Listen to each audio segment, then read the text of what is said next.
అందరికీ ఈరోజు రెసిపీ వచ్చేసి నోరూరించి టమాటా మామిడికాయ పప్పు ఎలా రెడీ చేసుకుందామో చూసేసుకుందాం. మీ దగ్గర మామిడికాయ ఉన్నా సరే లేదా సమ్మర్ టైంలో కానీ ఇలా ట్రై చేసి చూడండి. మీకు రుచికరమైన నోరూరించి టమాటా మామిడికాయ పప్పు అనేది రెడీ అయిపోతుంది.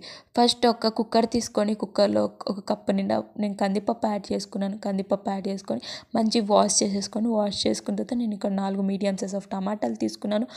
టమాటాలు అనేది నాకు ఒక కప్పు నిండా వచ్చింది.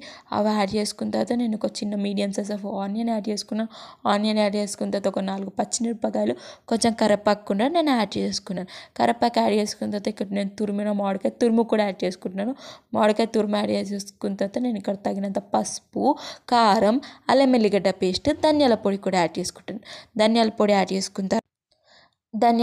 చేసుకున్న తర్వాత నేను కొంచెం ఆయిల్ యాడ్ చేసుకున్నాను. ఆయిల్ యాడ్ చేసుకున్న తర్వాత నేను ఇక్కడ 2 గ్లాసుల నిండా వాటర్ యాడ్ చేసుకున్నాను. వాటర్ యాడ్ చేసుకున్న తర్వాత మీకు ఎంత తగ్గట్టో మీరు అంత తగ్గట్టు వాటర్ అనేది యాడ్ చేసుకున్నాను. యాడ్ చేసుకున్న తర్వాత కుక్కర్ పెట్టేసుకొని పొయ్యి మీద పెట్టేసుకున్నాను. ఇందాక నేను మామిడికాయ తురుము చూపెట్టాను కదా, మాకు ఇన్ని రోజుల దాకా ఎలా స్టోర్ అయ్యిందంటే మేము ఇక్కడ మాకు తోటలు ఉన్నాయన్నమాట. ఆ తోటల దగ్గర నుంచి మేము మామిడికాయలు తెచ్చేసుకొని మంచి తురిమేసుకొని దానిలో కొంచెం ఉప్పు వేసేసుకొని మేము డీప్ ఫ్రిడ్జ్లో పెట్టుకుంటాం. ఇలా పెట్టుకోవడం వల్ల మాకు 2 years వరకు మంచి స్టోర్ అయిపోయి ఉంటుంది అనమాట. దీంతో మేము మామిడికాయ పప్పు అయినా సరే లేదా పులిహోర అయినా సరే రెడీ చేసుకుంటాం. అలా లేకపోయినా సరే మీరు ఏం చేయండి అంటే మామిడికాయలు తెచ్చేసుకొని చిన్న చిన్న ముక్కలుగా కట్ చేసేసుకొని దానిలో కొంచెం ఉప్పు వేసేసుకొని ఒక 2-3 days వరకు ఎండ పెట్టేసుకోండి. దీనివల్ల గవ్వల్లాగా అయిపోతాయి అనమాట. ఇవి ఇలా కూడా మీకు 2 years లాగా రెడీ అయిపోతుంది. ఈ టిప్ కానీ మీకు నచ్చినట్టయితే మీకు కూడా ఇలా ట్రై చేసి చూడండి. ఇలా ట్రై చేయడం వల్ల ఎప్పుడంటే అప్పుడు మనం మంచి మామిడికాయ పప్పు లేదా మామిడికాయ పులిహోర కూడా రెడీ చేసుకోవచ్చు. అలా అయిపోయిన తర్వాత మనం పొయ్యి మీద కుక్కర్ పెట్టేసుకున్నాం కదా, నేను 4 to 5 విజిల్స్ దాకా పెట్టుకున్నాను. మీరు ఎంత పప్పు ఉడుకుతుందంటే అంత దాకా మీరు పప్పు అనేది ఉడకపెట్టేసుకోవచ్చు.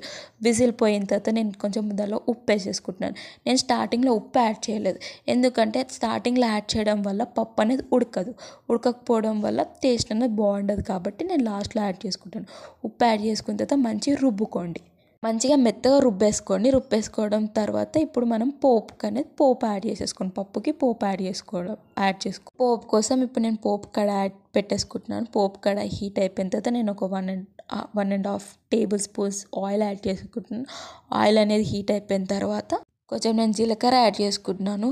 తర్వాత నేను ఆవాలు యాడ్ చేసుకుంటున్నాను. జీలకర్ర మంచి చిటపటలాడిన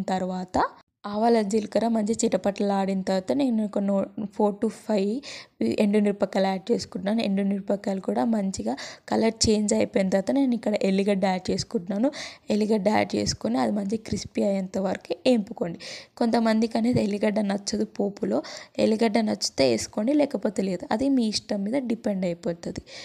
అది అయిపోయిన తర్వాత ఇప్పుడు ఎల్లిగడ్డ అనేది మంచిగా అయిపోయిన తర్వాత పోపు అనేది మంచి కలర్ చేంజ్ అయిపోయిన తర్వాత పప్పులో అనేది వేసేసుకున్న తర్వాత ఇప్పుడు మంచిగా వేడి అన్నంలో వేడి పప్పు వేసేసుకొని మీ ఇంట్లో వాళ్ళకు కూడా సర్వ్ చేయండి. టేస్ట్ అనేది బాగుంటుంది. ఒకసారి ఈ రెసిపీ ట్రై చేసి చూడండి. ఒకసారి టమాటా మామిడికాయ పప్పు అనేది ట్రై చేసి చూడండి. ఈ రెసిపీ అనేది మీకు నచ్చితే లైక్ చేయండి, షేర్ చేయండి, సబ్స్క్రైబ్ చేసుకోండి.